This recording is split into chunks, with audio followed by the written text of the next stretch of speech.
he honore, he kororia, mangarongo ki te whenua, whakaaro pai ki na tangata katoa.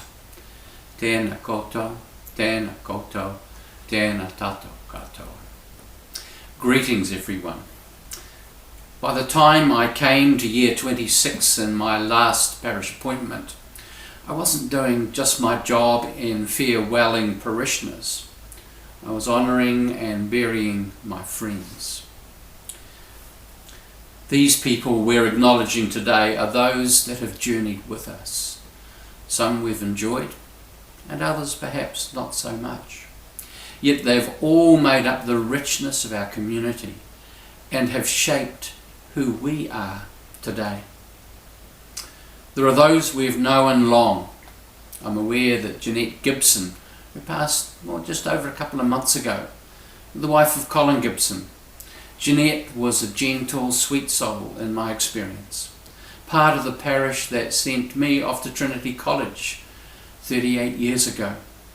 She was also the person who so lovingly and expertly fashioned the stole that has graced the necks of Methodist presidents for a significant number of years now.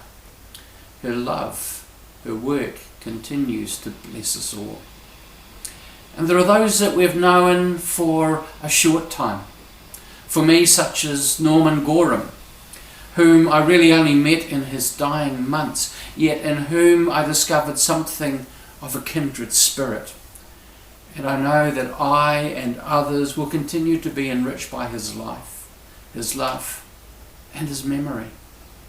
For each of us, for each of the people we are honouring today, there will be others whose lives they have profoundly touched. And again, as in a powerful feedback loop, their legacies will continue to bless and shape us, the living, in the decades ahead. For each, we are grateful that they were and will remain part of our lives. I also join with Vice President Etawini in acknowledging the generous welcome of Te Taha Māori, not just to us but to the whole of Te Hāhi, as we launch this Waka Conference 2021. Thank you.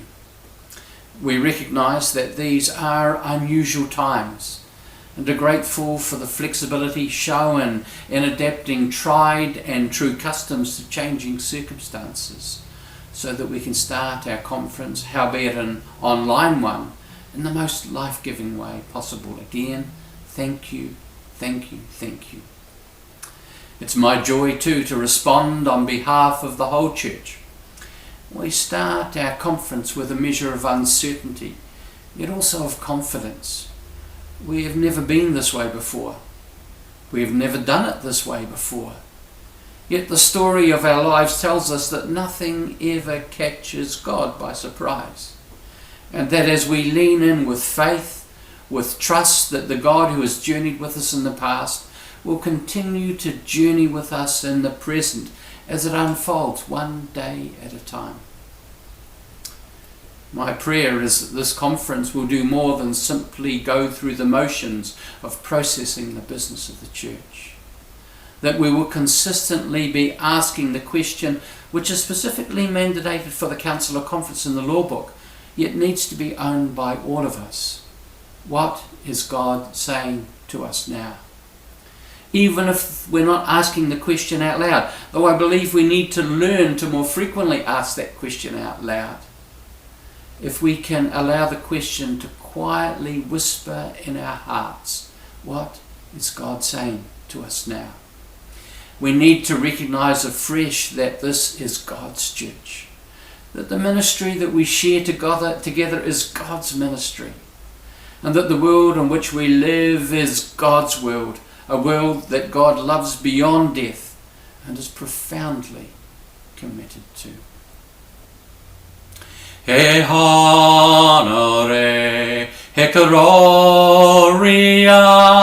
mangarongo ki te whenua, whakaaro pai ki ngā tangata katoa, ake ake ake, amene. Te atua, te paringa, toko oranga. E honore, hept cororia, mangarango ki te whenua, whakaro, pai, ki ngā tangata katoa, ake ake, ake ake, amene. Te atua, te paringa, toko oranga, toko oranga. Kia ora tātou.